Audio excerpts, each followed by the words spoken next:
সুবর্ণপুরস্থিত hotel moon conference হলে রাষ্ট্রীয় স্বয়ଂসেবক সংঘ সুবর্ণপুর জিଲ୍লা তরফରୁ ଦେବର୍ଷି ନାରଦ ଜୟନ୍ତୀ ପାଳିତ।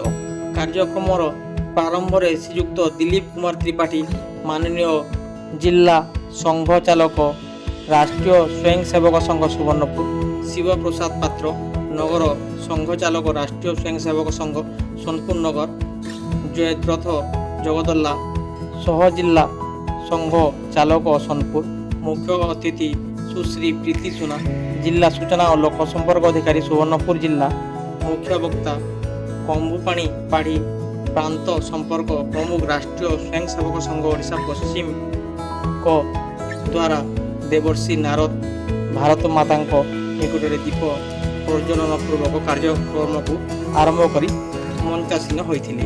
ସମସ୍ତ ସାମ୍ବାଦିକ ଓ ଲେଖକ କବିମାନଙ୍କ ଦ୍ୱାରା ଫଟୋଚିତ୍ରରେ ପୂଜନ ପରେ ସମସ୍ତଙ୍କୁ ଉପଢକନ ଓ ସଂଘ ସାହିତ୍ୟ ଦେଇ ସମ୍ବର୍ଦ୍ଧନା ଦିଆଯାଇଥିଲା। ଯୁଧିଷ୍ଠିର ଖମ୍ବାନୀଙ୍କ ଦ୍ୱାରା ଅମୃତ ବଚନ ଓ ଜଳଦେବ ବେରିହାଙ୍କ ଦ୍ୱାରା ବ୍ୟକ୍ତିଗତ ଗୀତ ଗାନ କରାଯାଇଥିଲା।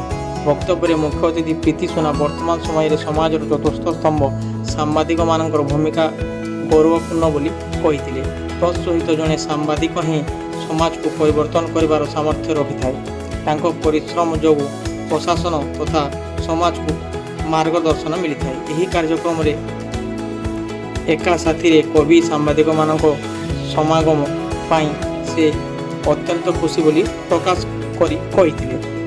ମୁଖ୍ୟ ବକ୍ତା କମ୍ବୁପାଣି ପାଢ଼ୀ ତାଙ୍କ ବକ୍ତବ୍ୟରେ ଦେବର୍ଷି ନାରଦ ତ୍ରେତୟା ଯୁଗରେ ଏକ ଶ୍ରେଷ୍ଠ ସମ୍ବାଦଦାତା ଥିଲେ। ସେ ହିଁ એકમાત્ર ବ୍ୟକ୍ତି ସତ୍ୟ କହିବାର ସତ୍ୟ ସାହସ ରଖି ପାରିଥିଲେ। ସେ ଥିଲେ ଜଣେ ଉତ୍ତମ ସମାଜ ସଂସ୍କାରକ। ତେଣୁ ତାଙ୍କୁ ଆଜି ତାଙ୍କ ଜନ୍ମଦିନରେ ସ୍ମରଣ କରିବାର ଆବଶ୍ୟକତା ରହିଛି। ଧର୍ମକୁ ପାଳନ କରିବାକୁ ଅନୁପାଳନ କରି ଆସିଛି ଭାରତ। ଧର୍ମ ବିନା ଭାରତର ଅସ୍ତିତ୍ୱ କଥା ବିଚାର କରାଯାଇ ନପାରେ। ସମାଜରେ ଭାରତୀୟ ସଂସ୍କୃତିକୁ ସଦାସର୍ବଦା ବୈଦେଶିକ ଆକ୍ରମଣର ଶିକାର ହେବାକୁ ପଡ଼ିଥିଲା, ହେଲେ ବି ଭାରତୀୟ ସଂସ୍କୃତି ପରାଧୀନ ହୋଇ ନାହିଁ।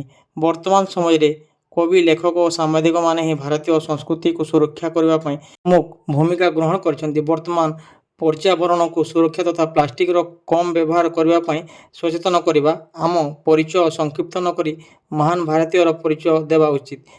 ନିଜ ପରିବାରକୁ ସୁଚାରୁ ଭାବରେ ପରିଚାଳନା କରିବାର ଆବଶ୍ୟକତା ରହିଛି। ତତ୍ସହିତ ନାଗରିକର କର୍ତ୍ତବ୍ୟ ପାଳନ କରିବା ଦ୍ୱାରା ହିଁ ଗୋଟିଏ ସୁସ୍ଥ ସମାଜ ଗଠନ କରାଯାଇପାରିବ। ଉକ୍ତ ଉତ୍ସବରେ 60 ଜଣ କବି ଓ ସାମ୍ବାଦିକ ଉପସ୍ଥିତ ଥିଲେ।